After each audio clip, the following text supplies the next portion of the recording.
Sesaat lagi Anda akan mendengarkan program Renungan Sahabat Seperjalanan bersama Pendeta Wendy Pratama.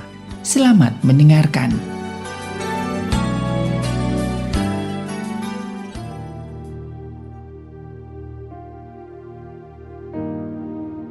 Selamat berjumpa kembali dalam layanan audio Sahabat Seperjalanan. Tema Renungan Saat Teduh kita dengan judul Hati-hati Bersikap. Hati-hati bersikap. Firman Tuhan terambil dalam Amsal pasal 17 ayat yang ke-26.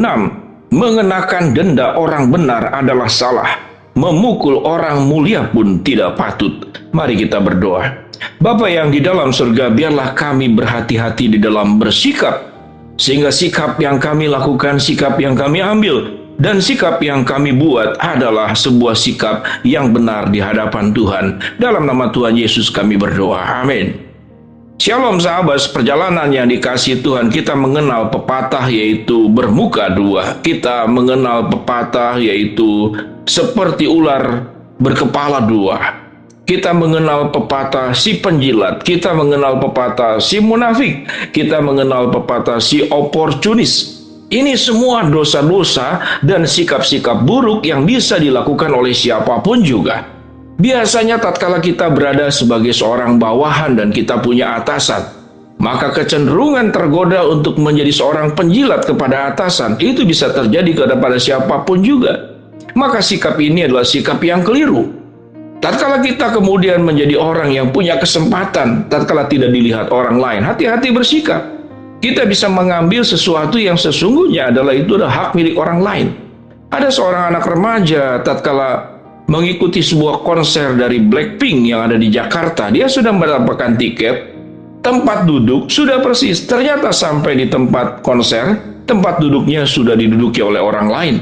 Kemudian dia bertanya, kenapa kamu menduduki tempat duduk saya? Karena tempat duduk saya pun diduduki oleh orang lain.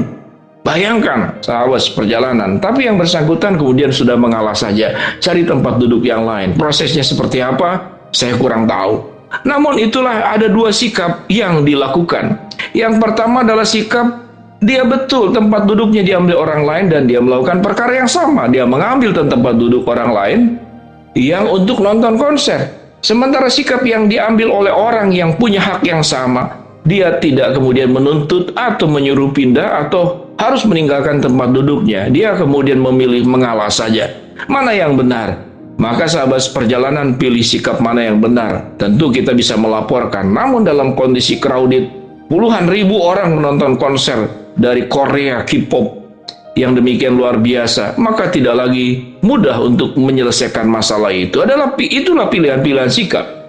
Alkitab mengajarkan ada sikap yang jangan sampai kita lakukan, yaitu apa? Amsal 17 ayat 26. Mengenakan denda orang benar adalah salah. Memukul orang mulia pun tidak patut. Kalimatnya kita lihat dengan baik. Mengenakan denda kepada orang benar adalah salah. Orang benar itu tidak perlu dikenakan denda. Orang yang benar itu tahu dengan jelas tugas dan tanggung jawabnya. Orang benar itu akan membayar pajak. Orang benar itu akan melakukan bagian yang menjadi kewajibannya. Kalau dia bekerja, dia akan kemudian bekerja dengan tepat waktu, bekerja sesuai dengan SOP, standar operasional prosedur yang dilakukannya. Lalu kenapa kalimatnya dikatakan ada orang yang mengenakan denda kepada orang benar? Biasanya tentu ini adalah untuk sebuah kepentingan. Dalam kasus bea cukai yang terjadi, ada seorang, yaitu orang-orang yang sebagai turis datang ke negara kita, kemudian diminta oleh pihak bea cukai kong kali kong dan tuntutannya 60 juta. Akhirnya cuma 6 juta. Itu berita yang saya dengar. Maka tatkala kekuasaan ada pada kita, tatkala orang ada di pihak lemah, maka kita bisa cenderung bersikap sewenang-wenang, bersikap menekan, bersikap oportunis, mencari keuntungan.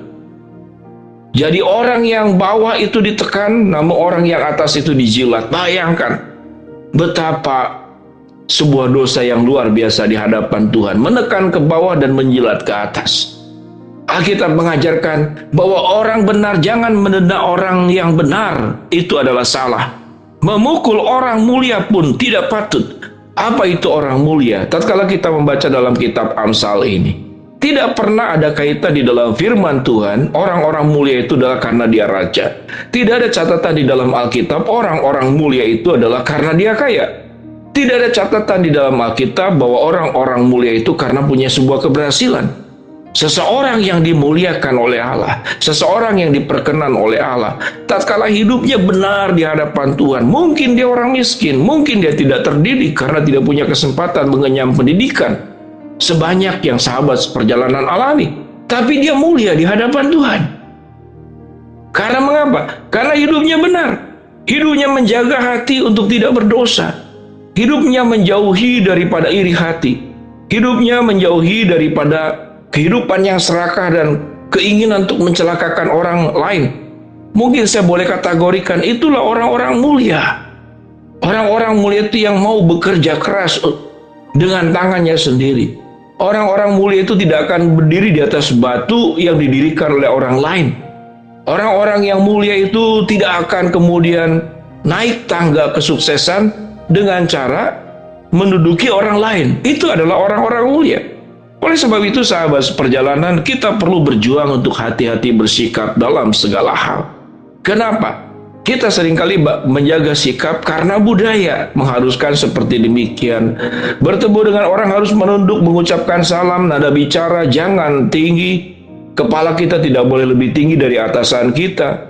Itu adalah kesantunan sosial. Namun sesungguhnya orang-orang yang mulia, orang-orang yang benar adalah orang-orang yang selalu mengagungkan Tuhan dalam hidupnya. Orang-orang mulia dan orang-orang benar itu tidak pernah takut dengan siapapun. Dia cuma takut dengan Tuhan. Dia akan memperlakukan setiap manusia itu sebagai ciptaan Allah. Dia akan memperlakukan dengan hormat siapapun, termasuk anak kecil, termasuk pengemis, mungkin tukang parkir, atau gelandangan, atau pemulung, atau pengamen.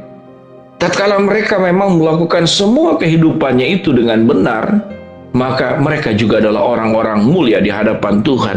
Bukan Alkitab mengatakan termasuk Sakeus pemungut cukai, tatkala hatinya mau bertobat, dia mengakui dosanya, maka itu adalah sikap yang mulia. Sekalipun kehidupannya kehidupan berdosa, dia menjadi perpanjangan tangan pemerintahan Romawi untuk mengambil denda, mengambil pajak sambil dia sendiri mengambil keuntungan dari dalamnya. Jadi orang-orang mulia bukan berarti orang yang tidak pernah berbuat salah atau berbuat dosa.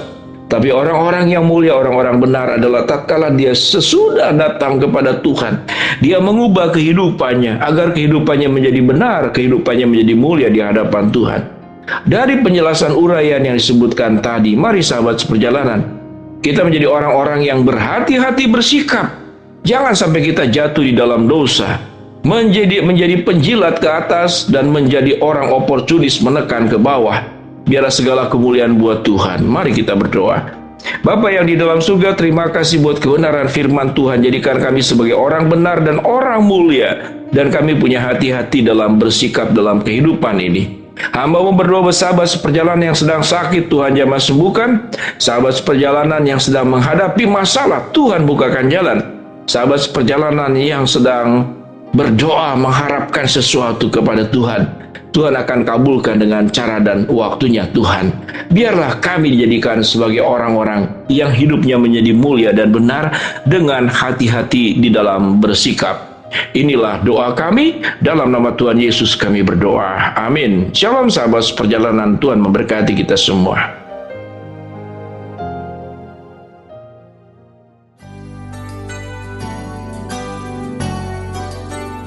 Anda baru saja mendengarkan program Renungan Sahabat Seperjalanan bersama Pendeta Wendy Pratama. Terima kasih atas perhatian Anda. Tuhan Yesus memberkati.